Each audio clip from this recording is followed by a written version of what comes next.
Hi hello welcome to Aadya media. ఈరోజు మనతో ఉన్న గెస్ట్ ఇమ్మంది రామారావు గారు, రాజకీయ విశ్లేషకులు. ఒకసారి రాజకీయం కోసం ఆయన మాటల్లో మనం విందాం.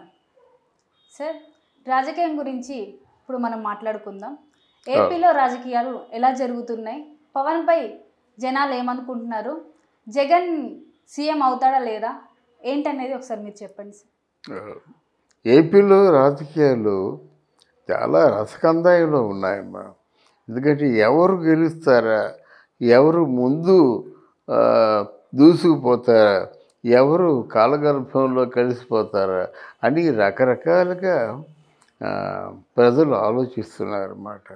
అయితే ఇప్పుడు అందరికంటే ప్రచారంలో ముందున్న వ్యక్తి పవన్ కళ్యాణ్. ఎందుకంటే ఆయన అహోరాత్రాలు శ్రమిస్తున్నారన్నమాట. తర్వాత ఆయన వెంట జనం ఉన్నారు. మీ ప్రచారంలో ముందున్నారంటే మీ ఇంట్లో మీరు కూర్చొని ప్రచారంలో ముందున్నారంటే ఎలాగవుతుంది? అలా కాకుండా నగరం నడిబొడ్డులో మీటింగ్ పెట్టినట్టయితే ఆ నగరం అంతా ఆయన చుట్టూతా ఉంది. అక్కడే పవన్ కళ్యాణ్ ఎక్కడున్నారో అక్కడే ఆ నగరం అంతా ఉందన్నమాట. అందువల్ల కొంచెం ముందుగా దూసుకుపోతున్నాడని మనం చెప్పచ్చు. రెండవది ఏంటంటే పవన్ కళ్యాణ్ వైపు మహిళలు చాలామంది ఆకర్షితులు అయ్యారన్నమాట. మహిళలు ఆకర్షితులు అవ్వడం వలన లాభం ఏంటంటే, ఒక పురుషుడు మనసులో ఉన్నది ఏదో అనుకుంటాడు, వెళ్ళిపోతాడు. మళ్ళీ ఎలక్షన్ వచ్చినప్పుడు మాత్రమే ఆయన తన మనసులో ఉన్నది చేస్తాడు. కానీ మహిళ అలా కాదు.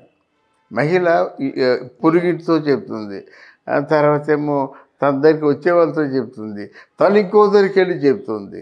ఎక్కడికి వెళ్ళినప్పుడు కూడా మీ పవన్ కళ్యాణ్ ఓటేస్తారా, వేయండి తప్పకుండా, చాలా మంచి కుర్రాడు, కష్టపడుతున్నాడు, తర్వాత మంచి ఆశయాలు ఉన్నాయి అని చెప్పేసి ఒక మహిళ 10 మంది మహిళలు చెప్తుంది. ఒక పురుషుడు 10 మంది పురుషులకు చెప్పడు, వాడి పని వాడు చూసుకుంటాడు అన్నమాట. అంటే ఇక్కడ మహిళలు పవన్ కళ్యాణ్కి సపోర్ట్గా ఉండడం వల్ల ఎక్కువ ప్రచారం జరుగుతుంది, ఎక్కువ మంది ప్రభావితులు అవుతారు అన్నమాట. కానీ పవన్ కళ్యాణ్ గారికి రాజకీయ అనుభవం లేదు కదా సార్. డైరెక్ట్ గా ఎలా సీఎం అవుతారు అంటారు? ఎంత ఫ్యాన్ ఫాలోయింగ్ ఉన్నా సరే రాజకీయ అనుభవం వేరే ఉంటుంది, సినిమా అనుభవం వేరే ఉంటుంది. అవును, అది ఎలా రాణించగలరు అంటారు? ఎన్టీ రామారావు గారికి ఏ రాజకీయ అనుభవం ఉంది కనుక బెస్ట్ సీఎం అయ్యాడు. అది రాజకీయ అనుభవం. ఒకప్పుడు పోటీ లేదు సార్, ఇప్పుడు పోటీ ఉంది. ఇప్పుడు పోటీనే చాలా ఎక్కువ ఉంది సార్. ఒకప్పుడు పోటీ లేదు. ఇప్పుడు ఎన్టీ రామారావు చేసే టైంలో పోటీ అనేది లేదు. ఆయన నిజమైన నాయకుడు అని నమ్మి ఆయన ఓటేశారు. బట్ ఇప్పుడు పోటీ అనేది చాలా ఎక్కువ ఉంది. అవును, పోటీ ఎక్కువ ఉందంటే ఓడిపోయారంటే పోటీ లేనట్టే కదా. ఆయన జగన్మోహన్ రెడ్డి తెలుగుదేశం ఎవరో పార్టీ ఓడిపోయారంటే అది పోటీ కాదు. అంటే జనం వాళ్ళు నమ్మటం లేదని అర్థం అన్నమాట. గెలిచారంటే వెనక జనం ఉన్నారు కదా. మెజారిటీతో ఉన్నవాడు ఏమైనా చేయగలడు. ఎవరిని గెలిపించుకుంటారు ప్రజలు? వాళ్ళు చెప్పేటువంటి ఆశయాలు, మీకు చదువు ఎలాగ ఉంటుంది, మీ ఆరోగ్యం ఎలాగ ఉంటుంది, మీ విద్య ఎలాగ ఉంటుంది, ఇంత డెవలప్మెంట్ ఉంటుంది అని చెప్పితే వాళ్ళ మాటలు నచ్చి ఊటేస్తారు. అదే అవి నమ్మి, అంటే మాటలు ముందు వాళ్ళు ఎంతో కనెక్ట్ అయ్యి ఆకర్షితులయ్యి నమ్మి ఓటేస్తారు. ఓటేసిన తర్వాత వాళ్ళు ఎలాగా అనుకున్నది సాధిస్తారన్నమాట.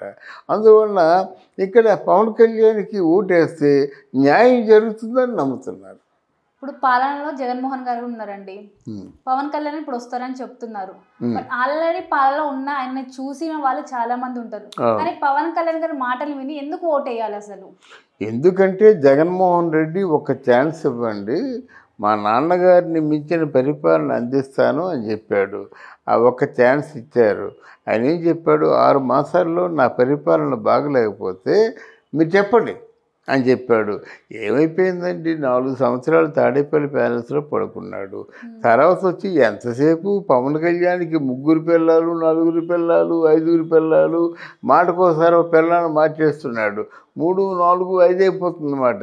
మరి ఊరందరూ పిల్లలు అయిపోతే ఆయన ఈ పిల్లల గురించి ఎందుకు చూడాలి? నీలో మంచివాడు ఎప్పుడు మంచే కనిపిస్తుంది, అంతే కదా. ఇది పిల్లలు తప్ప ఇంకేం కనపడటం లేదు జగన్మోహన్ రెడ్డికి. జగన్మోహన్ రెడ్డికి మాత్రం పిల్లలు వద్దని చెప్పామా? నీ ఇష్టం, ఎంతమంది పిల్లలతో ఉంటే ఉండు. మరి చరిత్రలో మొదటి నుంచి కూడా డబ్బున్న వాడికి పిల్లలు ఉంటారు, అలాగే గుణవంతుడికి కూడా పిల్లలు ఉంటారు. రకరకాలుగా అంటే ఆడవాళ్ళు షేర్ అవుతారన్నమాట. దాని గురించి పర్సనల్ అఫైర్స్ గురించి నువ్వు మాట్లాడుకుంటావు. నీకు 4 భార్యలు ఉంటే మాకేం కావాలా? నువ్వు ఎలా పరిపాలించావు మనకు కావాలి. కానీ అంతే కదమ్మా. అదే నువ్వు ఎలాగ నీకు ఎంతమంది భార్యలు ఉంటే ఇప్పుడు ఎంజి రామచంద్రకి 2-3 భార్యలు, మా తమిళనాడు బాగా పరిపాలించలేదా? ఇప్పుడు ఈరోజు స్టాలిన్ ఉన్నాడు, స్టాలిన్కి ఎంతమంది భార్యలు చక్క పరిపాలించడం లేదు. అలాగా నీకు భార్యలు ఉంటే మాకేం కావాలి, ఉండకపోతే మాకేం కావాలి. ఈవెన్ ఎన్టీ రామారావు కూడా 2 భార్యలు కదా, అయితే పరిపాలన అందించలేదా? అందువల్ల ఇట్లాంటి పిచ్చి పిచ్చి వాగులు వాగడం అన్నది కరెక్ట్ కాదమ్మా. మరి ఎవరికి, జగన్మోహన్ రెడ్డికి గనక ఇప్పుడు మనం ఎవరు చెప్పడానికి ప్రజలకు ఒక అవగాహన ఉంటుంది. జగన్మోహన్ రెడ్డి ఎంతవరకు మంచి పరిపాలన అందించాడు అనే దాని మీద అవగాహన ఉంటుంది.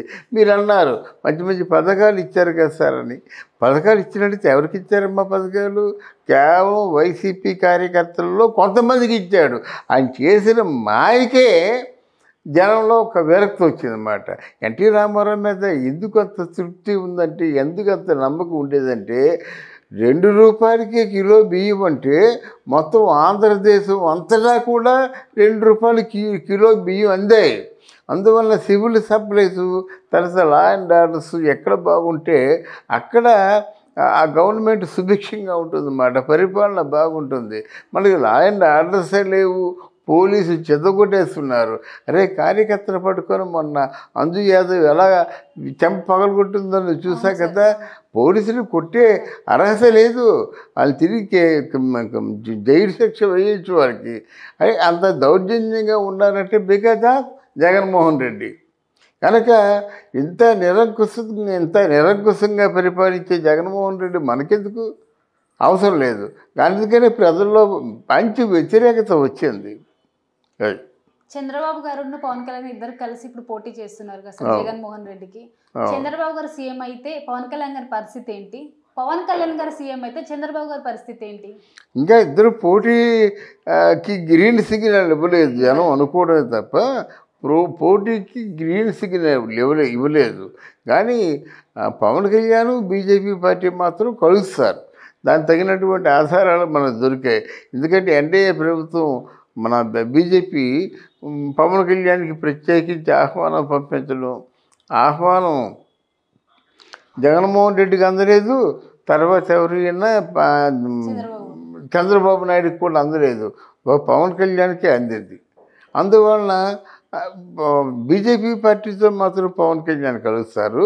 వీరిద్దరూ కలుస్తారా కలవరా అనేది వేరే విషయం. ఒకవేళ కలిస్తే మాత్రం మోడ్ ఆఫ్ అండర్స్టాండింగ్ చాలా క్లియర్గా ఉంటుంది. ఫస్ట్ 2.5 years పవన్ కళ్యాణ్ సీఎంగా ఉంటాడు, నెక్స్ట్ 2.5 years కూడా వాళ్ళు సీఎంగా ఉంటారు తెలుగుదేశం పార్టీ. అంతే, అంటే అలా అనుకున్నారు, అదే మాట్లాడుకున్నారు. తర్వాత పవర్ షేరింగ్ కూడా మా పార్టీ వాళ్ళకి ఎన్ని మినిస్టర్లు ఇస్తారు, మీ పార్టీ వాళ్ళు ఎన్ని మినిస్టర్లు తీసుకుంటారు అని పవర్ షేరింగ్ కూడా చాలా బాగా ఉంటుందన్నమాట. అందులో పొరపచ్చాలే ఉండవు. ఇక్కడ వాళ్ళిద్దరు తాలూకు ఆంతర్యం ఏంటంటే, ఎలాగైనా జగన్మోహన్ రెడ్డి అనేటువంటి ఒక దుర్మార్గ పరిపాలకుడిని గద్దె దించాలన్నదే వాళ్ళ ఉద్దేశం. దానికోసం ఇదంతా ప్రయత్నం అంతా. పవన్ కళ్యాణ్ గారి వారాహికి యాత్ర ఎలా సాగుతుంది సార్? సక్సెస్ఫుల్గా రన్ అవుతుందని మీరు అనుకుంటున్నారా? పవన్ కళ్యాణ్ వారాహి యాత్ర చాలా సక్సెస్ఫుల్గా రన్ అవుతుంది. ఎందుకంటే నిన్ను తిరగనివ్వం అన్నారు. ఎప్పుడైతే వారాహి అది ఏమంటారు రథం కదిలిందో అప్పుడే వాళ్ళు ఫెయిల్ అయిపోయినట్టు, అక్కడే వీరు సక్సెస్ అయినట్టు. నేను కుర్చీలో కూర్చొని ఉన్నానని చెప్పాను అనుకో, నువ్వు కూర్చున్నట్టు నేను ఫెయిల్ అయిపోయినట్టే. కూర్చున్న 5 నిమిషాల కంటే ఎక్కువ ఉండవు, అంటే 5 నిమిషాలు దాటిపోతే మళ్ళీ ఇంకోసారి ఫెయిల్ అయిపోయినట్టే కదా. అలాగా మన వైఎస్ఆర్ కాంగ్రెస్ పార్టీలో ఉన్నటువంటి నాయకులు పలికే పలుకులన్నీ ఒక్కొక్కటి ఫెయిల్ అయిపోతున్నారు అనమాట. అసలు వారాహి రథం అనేది రోడ్డు మీద రాదు అన్నారు, వచ్చింది. నిన్ను మాట్లాడినవు అన్నారు, మాట్లాడాడు. అక్కడ జనాలు రానివ్వము, అరికడతాం, ఎక్కడ వాళ్ళు అక్కడ అరెస్ట్ చేస్తా ఉన్నారు. ప్రబంధంలో దూసుకొస్తుంది. ఇంకా వారాహి రథయాత్ర ఎలా సాగుతుందని నెమ్మదిగా అడుగుతారేంటి? బ్రహ్మాండంగా దేదీప్యమానంగా సాగుతుందన్నమాట. ఆయన చెప్పాలనుకుని ఎక్కడ పడితే అక్కడే చెప్తున్నాడు. వినాలనుకున్నటువంటి ఆ నగర ప్రజలందరూ చుట్టుముట్టేసి వింటున్నారు. గనక వారాహి మాత్రం అప్పుడు ఆ రోజుల్లో ఎన్టీ రామారావు గారికి చైతన్య యాత్ర ఎలాగైతే కొనసాగిందో ఈ రోజుల్లో వారాహి పవన్ కళ్యాణ్కి అలా కొనసాగుతుంది. అందుకే కదా మా జగన్మోహన్ రెడ్డి తదితర గ్యాంగ్ ఎవరైతే ఉన్నారో వాళ్ళ గుండెల్లో రైలు పరిగెడుతున్నాయంటే కారణం ఇదే. పవన్ కళ్యాణ్ గారు మన తెలంగాణలో కాకుండా ఏపీలోనే ఎందుకు పోటీ చేయాల్సి వచ్చింది? తెలంగాణలో పోటీ చేయడం అనేది అది ఎగ్జాజరేషన్ అవుతుంది. ఇప్పుడు తెలంగాణ వారు ఏపీలో పోటీ చేస్తే ఏమంటాం, తెలంగాణలో నీకేం సీట్లు దొరకలేదా, తెలంగాణ వదిలేసి వచ్చారండి ఏపీకి అని ఎవరైనా ఓట్లు వేస్తారా? అలాగే వేయచ్చు, తప్పేం లేదు, పోటీ చేయొచ్చు. ఇండియాలో ఎవరైనా ఎక్కడైనా పోటీ చేయొచ్చు. కానీ ఇక్కడ పోటీ చేస్తే గెలవాలి కదా, పోటీ చేస్తే మనకు ఓట్లు వేసే వాళ్ళు కావాలి కదా. అందువలన దట్టు లాస్ట్ ఎలక్షన్లో పవన్ కళ్యాణ్ ఊహించని షాక్ తగిలింది కనుక ఇప్పుడు చాలా ప్లాన్డ్గా పగడబందీగా ఎలక్షన్లో పోటీ చేస్తాడు. ఏపీకి తెలంగాణకి రాజకీయ వేడి అనేది ఎలా ఉంటుంది? ఏపీకి తెలంగాణ అంటే ఇప్పుడు ఉన్నటువంటి మన జగన్మోహన్ రెడ్డి గారి తాలూకు తెలివి తక్కువ తనం వలన వీళ్ళు బాగా లబ్ధి పొందారు తెలంగాణ వాళ్ళమాట. ఆయన తాలూకు బుర్ర లేని తనం వల్ల పరిశ్రమలు అన్నీ వచ్చేస్తున్నాయి, ఇక్కడికి ఇండస్ట్రీస్ వస్తున్నాయి, ఐటీ ఫీల్డ్ బాగా డెవలప్ అయిపోయింది. ఎక్కడ మైగ్రేషన్, ఎక్కడెక్కడ వాళ్ళందరూ కలిసి బ్రతుకు తెరువు కోసం వచ్చేస్తున్నారు. తర్వాత ముఖ్యంగా చెప్పుకోవాల్సింది ఏమిటంటే ఆంధ్రప్రదేశ్ తాలూకు ఆస్తులు రావాల్సిన ఆస్తులు ఇక్కడ వదిలేసి వెళ్ళిపోయారు. ఎంతవరకు ఆస్తులు జోలికి రాలేదు, ఆంధ్రప్రదేశ్కి ఇవ్వాల్సిన డబ్బులు జోలికి రాలేదు.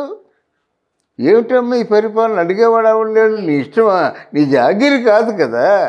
ఆంధ్రప్రదేశ్ అనేది జగన్ జాగీరు కాదు కదా, జాతీయ సంపద.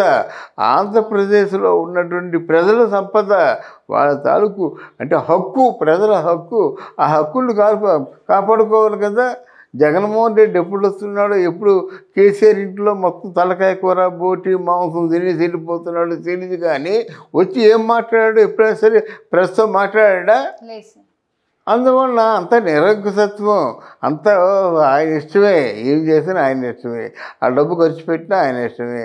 ఆ డబ్బు ప్రజలదనే విషయం ప్రజలకి తెలియదు. అంత అమాయకంగా ఉంటారు ఆంధ్రప్రదేశ్ ప్రజలు. ఆయన ఖర్చు పెట్టే ప్రతి రూపాయి కూడా కోట్లాది రూపాయలు ఖర్చు పెడుతుంటే హెలికాప్టర్లు వస్తున్నాడు. హెలికాప్టర్ ఖర్చు ఎవరిదమ్మా? ప్రజలు కాదు. మామూలు వారికి బస్సులు కూడా దొరకటం లేదు, నువ్వు హెలికాప్టర్లో తిరుగుతున్నావు ప్రజల డబ్బుతో. అందువల్ల ఆంధ్రదేశం వలన తెలంగాణ చాలా వరకు బాగుపడింది, చాలా బాగుపడింది. అది కేసీఆర్ పాలన ఎలా ఉందంటున్నారు తెలంగాణలో? కేసీఆర్ పాలనకి ఇంకా అడుగుతావా?